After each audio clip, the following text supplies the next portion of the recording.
اور اس کے بیچ میں جب سوات کی یہ تصویریں آ رہی تھیں تو ایک ویڈیو میں بہت سارے کٹے ہوئے درخت جو ان کا بچا ہوا حصہ ہوتا ہے کہ وہ دریا کے ساتھ بہتے ہوئے آ رہے تھے، اور کسی نے لکھا ہوا تھا کہ اور کاٹو درخت اور بھگتو یہ سیلاب۔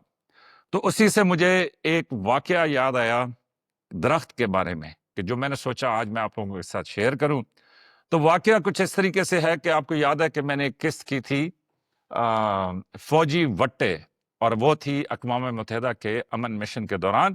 کہ جب وہاں کا ایک سپروائزر جو ہے اس بات پہ اس کی یہ عقل میں ہی نہیں آ رہا تھا کہ یہ جو وٹے ہیں یہ سیوریج لائنوں میں کہاں سے آ رہے ہیں۔ بڑا دلچسپ واقعہ ہے، آپ جا کے ہماری وہ قسط دیکھیے گا فوجی وٹے، اور میرا خیال میں ایڈیٹر اس کو اسکرین پہ بھی آپ کو دکھا دے گا، اور ہم کوشش کریں گے کہ ڈسکرپشن میں جو اس پروگرام کی ڈسکرپشن ہے اس میں اس کا لنک بھی دے دیں۔ تو دیکھیں دنیا جس طرح چل رہی ہے، یہ سارے واقعات ہو رہے ہیں، اس کے بیچ میں نے اپنی ڈیوٹی نبھانی ہے فوجی من موجی کے پلیٹ فارم سے کہ میں آپ کے ساتھ جو میرے خیالات ہیں یا جو میری سوچ ہے وہ میں شیئر کروں، اور مجھے یقین ہے کہ آج کا پروگرام آپ کے دل پہ ضرور لگے گا۔ تو ہوا یوں کہ ہم اقوام متحدہ کے امن مشن پہ تھے، وہاں پہ ظاہر ہے کہ باقی دنیا کی فوجیں بھی آئی ہوئی تھیں، وہ مشرقی تیمور تھا، آسٹریلیا کی، نیوزی لینڈ کی، برازیل کی، انڈیا کی، مطلب بہت سارے ملکوں کی بہت ساری فوجیں، بہت سارا سویلین سٹاف، بہت ساری پولیس میں لوگ وہاں پہ موجود تھے۔ اور چند دن پہلے ہی ہمارے ساتھ فوجی وٹے کا واقعہ ہوا تھا، اور فوجی وٹے کے بعد وہاں کا جو مینٹیننس سپروائزر ہے اس کے ساتھ ظاہر ہے کہ میری ایک یاد اللہ تھی، اس کے ساتھ میں گپ شپ اور ہمارا ہنسی مذاق جو ہے وہ جاری رہتا تھا۔ تو فوجی زندگی جو ہوتی ہے اس میں آپ صبح سویرے اٹھتے ہیں، فزیکل ٹریننگ کرتے ہیں، پی ٹی جس کو کہتے ہیں، اس میں آپ کوئی 1-2 میل بھاگتے ہیں، اس کے بعد کوئی پش اپس، کوئی سٹ اپس، کوئی ایکسرسائزیں آپ اپنے جوانوں کے ساتھ کرتے ہیں، پھر ایک بریک ہوتی ہے جس میں لوگ جا کے ناشتہ کرتے ہیں، پھر وہ واپس دفتروں میں آ جاتے ہیں۔ اسی طرح دن 2 بجے کہیں چھٹی ہوتی ہے، اور کچھ فوجی یہ کہتے ہیں کہ سر رضا اچھے وقتوں میں 2 بجے چھٹی ہوا کرتی تھی، ابھی تو 24 گھنٹے ڈیوٹی ہے۔ لیکن بہرحال اقوام متحدہ میں چونکہ ہم پاکستان میں نہیں تھے، وہاں پہ نہ گھر کے مسائل نہ کوئی اور، تو اس وجہ سے وہاں پہ ذرا زندگی بہتر تھی، تو 2 بجے ہم چھٹی کیا کرتے تھے، اور شام کو سب سے زیادہ جو پسندیدہ ایکٹیویٹی تھی وہ تھی گیمز ٹائم۔ تو گیمز کے اوپر ہم بیڈمنٹن کھیلا کرتے تھے، اور اسی طرح وہ پیئرز بن جاتے تھے کہ کوئی سی او کے ساتھ تو کوئی 2AC کے ساتھ، اور جناب بڑا ہی سنسنی خیز میچ ہوتا تھا، اور اس میچ کے دوران جو ہے روزانہ فیصلہ ہوتا تھا کون جیتا کون ہارا۔ تو ہمارا جو بیڈمنٹن کورٹ تھا وہ کوئی اس کی نا ریپیئر اور مینٹیننس کی ضرورت تھی، اور اس کی ریپیئر اینڈ مینٹیننس اس طریقے سے تھی کہ اگر ایک سائڈ پہ اس کو بڑھاتے یا دوسری سائڈ پہ اس کو بڑھاتے تو اس کے لیے ہمیں کافی سارا سیمنٹ چاہیے تھا، اور ہمارے پاس وہ تھا نہیں۔ وہ ظاہر ہے کہ اقوام متحدہ کا جو مینٹیننس افسر تھا اس کی ثوابدید میں تھا۔ تو کرنل صاحب جو میرے سی او تھے انہوں نے مجھے کہا کہ تیری بڑی یہ سیٹنگ ہے اس کے ساتھ، یہ جو مینٹیننس آفیسر ہے تو اس سے جا کے بات کر اور جو ہے نا کوئی یہ بیڈمنٹن کورٹ کا سیٹ کرا۔ اب ظاہر ہے سی او کا حکم تھا، میں ایک ینگ کیپٹن تھا، تو میں نے پھر وہی پاکستانی طریقہ استعمال کیا، اور میں نے اس مینٹیننس آفیسر کو بلایا اور اس کو بڑی زبردست قسم کی ٹی بریک جس میں یہ پاکستانی تکے، سیخ کباب، یہ ساری چیزیں ہم نے اس کو سرو کی، اور اس کے بعد میں نے اس سے کہا کہ جناب ادھر آؤ، میں تمہیں ایک چھوٹا سا کام ہے کہ اگر تم کر دو تو میری بڑی نوکری بن جائے گی۔ اور اس کے بعد وہ اور میں دونوں چلے گئے اس بیڈمنٹن کورٹ میں۔ ہمارے ساتھ جس طرح یونٹ کی ساری کابینہ ہوتی ہے جس میں صوبیدار میجر صاحب، اس کے بعد جو بٹالین حوالدار میجر، اور اس طرح باقی لوگ جو RPNCO وغیرہ وہ ہمارے ساتھ تھے۔ تو جب ہم وہاں پہ گئے، اور دوسرا یہ لوگ اس لیے بھی ساتھ تھے کہ پچھلی دفعہ اس مینٹیننس آفیسر سے جب ملاقات ہوئی تھی تو ہم نے وہ وٹوں والا مسئلہ حل کیا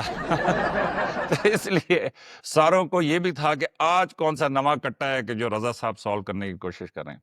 تو بالاس میں اس مینٹیننس آفیسر کو وہاں پہ لے کے گیا، تو وہاں پہ جا کے میں نے اس کو وہ بیڈمنٹن کورٹ دکھایا۔ تو مختصر یہ کہ صورتحال کچھ اس طرح کی تھی کہ اگر ایک طرف ہم یہ بیڈمنٹن کورٹ کو بڑھاتے تو ادھر سے فار ایگزامپل 150 بوری سیمنٹ چاہیے تھا، لیکن اگر دوسری طرف بڑھاتے تو شاید 50 بوری سیمنٹ چاہیے تھا، لیکن وہاں پہ ایک درخت لگا ہوا تھا، وہ درخت کاٹنا ضروری تھا کیونکہ وہ درخت رستے میں آتا تھا۔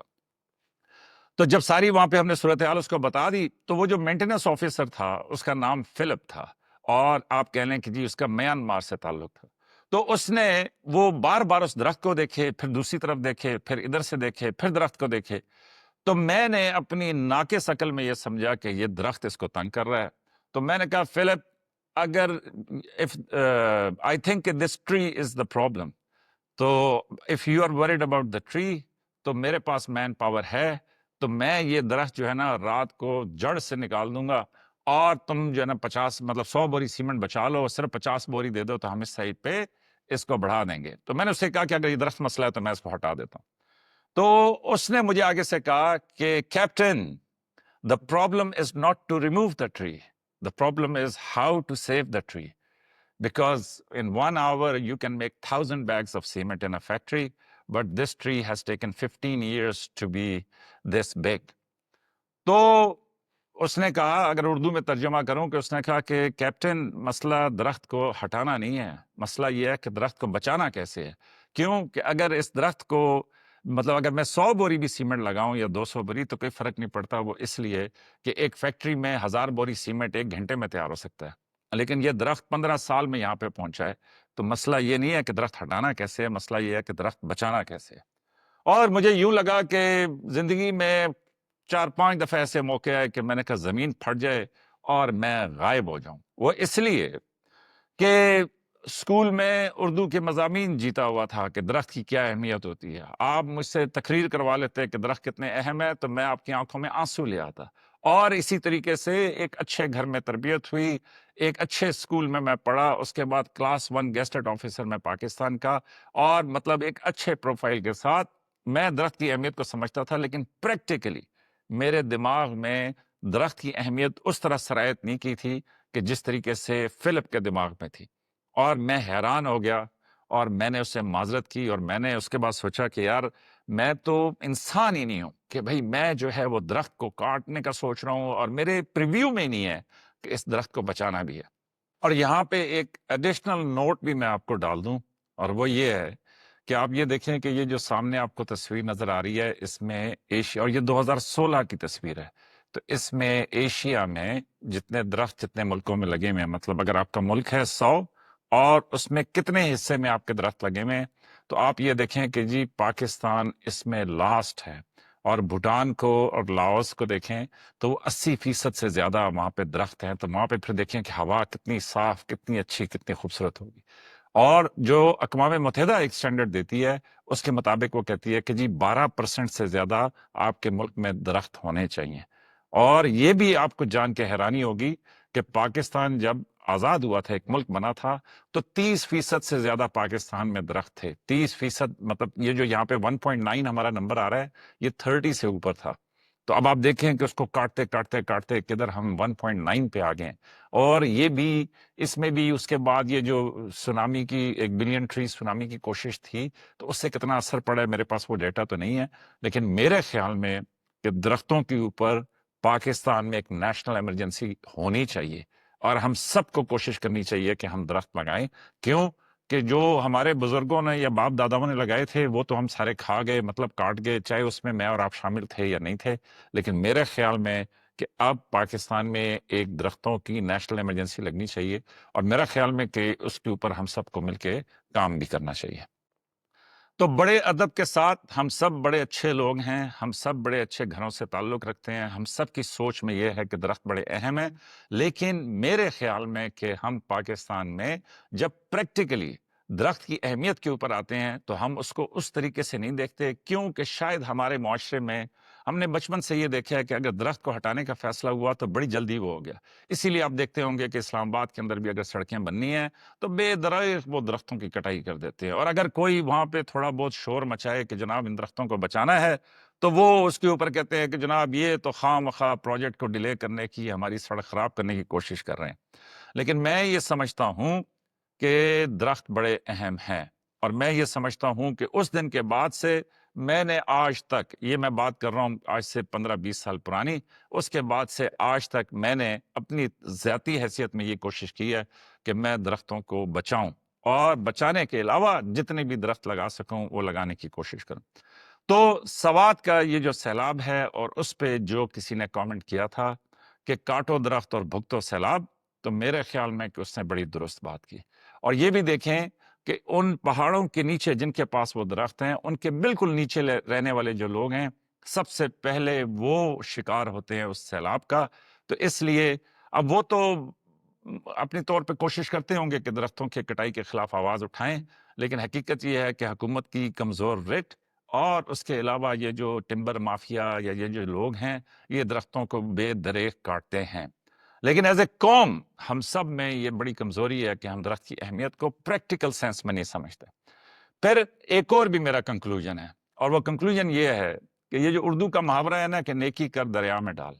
تو میں آپ کو جو میری تھوڑی بہت سمجھ ہے اس کے مطابق یہ کہوں گا کہ میرے خیال میں کہ یہ بڑا سچا محاورہ ہے. آپ کو اپنی نیکی کا